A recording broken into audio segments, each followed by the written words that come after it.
Pinabulaan na naman ni Manila Mayor Alfredo Lim ang paratang ni Vice Mayor Isko Moreno at ni dating Pangulong Joseph Estrada na siya ang nasa likod ng pag-aresto kay Moreno. Ginawa lang daw ng mga pulis ang kanilang trabaho. May news to go si Mark Salazar. Live. Mark? Chino, tila first order of business ni Manila Mayor Alfredo Lim sa araw na ito ng Lunes ang sagutin lahat ng binato sa kanya nung naaresto nung Sabado sina Manila Vice Mayor Isko Moreno at ilang konsihal sa kasong illegal gambling. Sabi ni Lim, drama ang pagpapaawa raw ngayon ni Moreno, aping-api siya nang maaresto. Gayong hinamon daw, according to kay Lim, na hinamon daw ni Moreno ang mga pulis na arestuhin siya at binuksan pa nga raw ni Moreno ang bulahan ng bingo sa harap ng pulis bilang paghamon. Sinumbong rin daw kay Lim na minurot pinagbantaan daw ni dating Pangulong Erap Estrada ang mga pulis at sinabihang mananagot kapag naupo siya sa Maynila. Pagkatapos ng flag ceremony kanina sa Manila City Hall, sa harap ng mga City Hall employees, hinamon ni Lim si Morenong patunayang siya ang nag-utos ng pag-aresto sa bingguhan at magre-resign siya, pero kung hindi raw mapapatunayan ni Moreno, si Moreno naman daw mag-resign. Bibigyan rin daw ni Lim ng commendation ang mga pulis na umaresto kina Moreno. Ito daw bilang pagkilala na tama ang kanilang ginawa nung Sabado. Ibibigay rin daw ni Lim ang lahat ng support ang kailangan ng mga pulis na hinaharas na raw ngayon at hindi raw porkit. At saka pinaalala niya hindi raw porkit pinalaya ng piskal sina Moreno ay ligtas na sila sa anti-gambling law na nagpaparusa ng 16 to 20 years imprisonment. Pakinggan natin ang ilang bahagi ng marami ng pahayag ni Lim ngayong umagang ito. Di ba, bintang nila, inutos ko daw sa pulis. Paano ko iutos? Hindi ko alam na meron palang bingo doon at pupunta doon yung mga pulis. Hindi, yung mga harassment na ginagawa sa pulis, na tinatakot pa na pag sila daw nanalo, tatandaan ng mga pangalan. Abay, ano bang sistema ito? Meron bang ganun? Tumutupad lang sa tungkulin yung mga tao.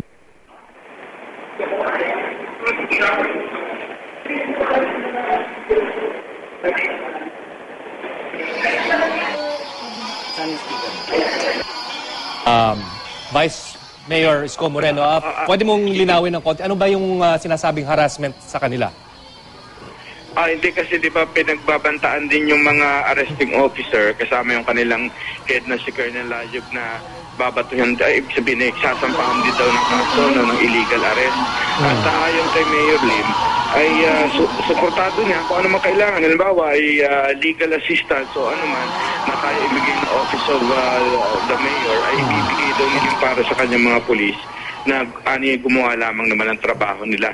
At isingit ko lang, nandito kami ngayon sa Manila City Hall dahil anytime ihaharap ni Mayor Lim yung si General Gutierrez, si Colonel Layog, at saka yung mga pulis na nag-aresto noon sa bingguhan ng Sabado at nang daw magmula na raw sa kanila mismo yung kwento kung ano nangyari sa arestuhan na yun ng Sabado. Chino?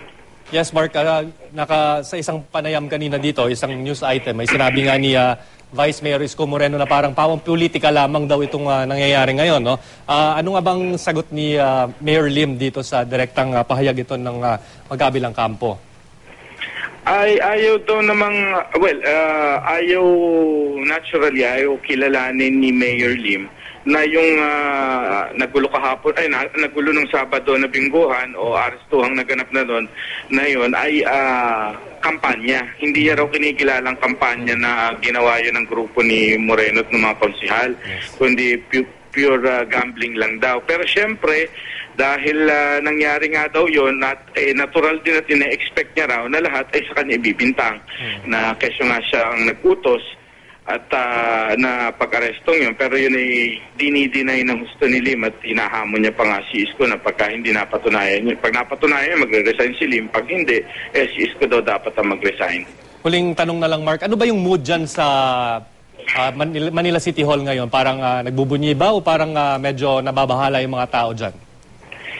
Hindi mo mapapansin. Well, kung ikikwento ko sa'yo yung mood sa kanina sa flag raising ceremony, Chino, medyo talaga mga kakampi ito lahat ni Mayor Lim, kasi puro ito mga departments na direktang nasa ilalim niya yung uma-attend ng flag raising ceremony. Wala dito si Vice Mayor Isko Moreno. In fact, ni walang marker na nakalagay doon ni Vice Mayor, City Vice Mayor. Walang ganoon. Ibig sabihin na hindi siya talaga ine-expect na attend sa flag ceremony. Kaya na nagsasalita kanina si Lim sa harap ng mga empleyado niya sa City Hall, masigabong palakpakan sapagkat siyempre mga kakampi niya. Ngayon, dito naman sa loob ng City Hall, business as usual. Wala ka naman makikita rito. Nag-uusap-usap o naka-black armband man, gano'n. Wala ka naman makikita man ditong pagpapahayag mula sa hanay ng mga empleyado. Tuloy lamang ang trabaho sa City Hall, Chino. Okay, maraming salamat, Mark Salazar.